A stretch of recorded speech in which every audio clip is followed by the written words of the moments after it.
Hello बच्चों, let's see the question given to us. It states that find the increment of kinetic energy of the closed system comprising two spheres of mass m1 and m2 due to their perfectly inelastic collision if initial velocities of the spheres were equal to v1 and v2. So इस question से हमें पता चलेगा कि हमारा key concept है perfectly inelastic collision.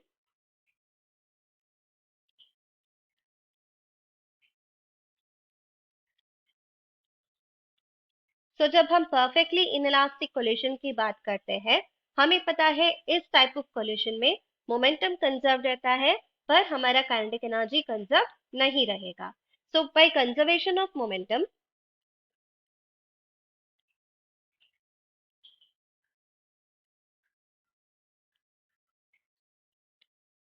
हमें एक बात माइंड में रखना है कि परफेक्टली इनइलास्टिक कोलिशन में जो भी फाइनल वेलोसिटीज होगा v1 is equal to v2 is equal to v, वो हो जाएगा हमारा common velocity. So conservation of momentum से हमें लिख सकते हैं ये क्लोज सिस्टम टू स्फीयर्स है, उसका मासेस है m1 and m2. m1u1 plus m2u2 is equal to common velocity times m1 plus m2. इसको हम कहेंगे equation 1. So by conservation of energy, so for kinetic energy equation, half m1 v1 squared plus half m2 v2 squared is equal to half m1 plus m2 v squared. पर v को हम क्या लिख सकते हैं?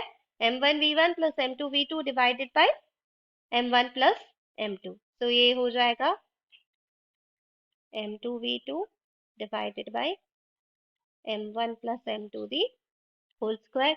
So a हो जाएगा हमारा half m1 v1 squared plus half m2 v2 squared is equal to half m1 v1 plus m2 v2 the whole square divided by m1 plus m2. हमें अभी फाइंड आउट करना है find the increment of the kinetic energy, यानी कि change in kinetic energy को हम find out करना है. चेंज इन काइनेटिक एनर्जी होगा final kinetic energy subtracted with initial kinetic energy.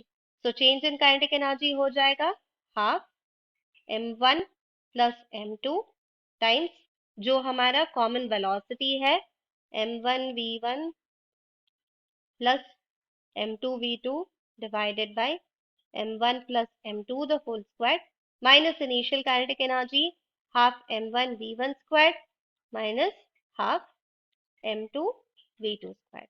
So इससे हम कह सकते हैं ये हो जाएगा हमारा फाइनल काइनेटिक एनर्जी, यानी कि इंक्रीमेंटल काइनेटिक एनर्जी. हमारा फाइनल एक्सप्रेशन है m1 v1 plus m2 v2 the whole squared divided by 2 times m1 plus m2 minus half m1 v1 squared minus half m2 v2 squared. इससे ये हो जाएगा हमारा increment in kinetic energy. इससे पहले हमें एक बात ध्यान में रखना है कि ये जो इक्वेशन है ये इनइक्वालिटी होगा, यानी कि ग्रेटर देन और लेसर देन. जब हम इंक्रीमेंट की बात कर रहे हैं ये हो जाएगा ग्रेटर देन और इक्वल टू.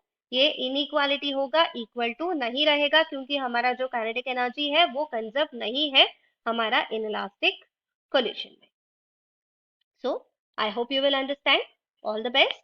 Thank you.